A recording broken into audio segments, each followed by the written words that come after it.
या तो कंजी का तेल होता है या फिर सरसों का तेल। इस सरसों के तेल में इस बोड़ी को, ये जो रुद्राक्ष है, कच्चा रुद्राक्ष है, इसको उसमें डाल दिया जाता है और लगभग 320 दिन से लेके 360 दिन तक इसको उसी तेल में डूबे रहने देना पड़ता है। जब वो रुद्राक्ष तेल में पूरी तरीके से परिपक्व हो जाता है, पक जाता है, तो वो कलर ले लेता है, जिस कलर में आपको पूरे इस देश में रुद्राक्ष मिलते हैं।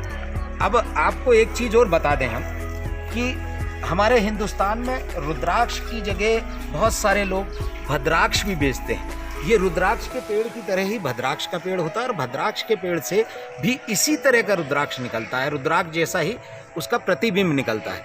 वो उतना गुणवान नहीं होता जितना ये रुद्राक्ष गुणवान होता है। तो आप याद रखिएगा कि वो साल भर बाद निकला हुआ जब वो फल आता है तो उसके बीच में ड्रिल करके, इसके बीच में ड्रिल करके उसमें धागे डाल दिए जाते हैं, जिससे मालाई बनी जाती है।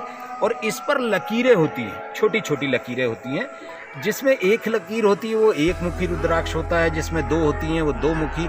ऐसे ही जितनी संख्या उस ये नाली की दिखती है रुद्राक्ष में, वो उतने मुखी होता है। तो आप लोग को आज मैं एक विशेष जानकारी देने के लिए आया था रुद्राक्ष के पेड़ की, और साथ ही साथ मैं भगवान शिव से ऐसी कामना करता हूं कि जब आप रुद्राक्ष धारण करें तो डेफिनेटली आपके जीवन में खुशियां भी आएँ और खूब सारी तमन्नाएं पूरी हों।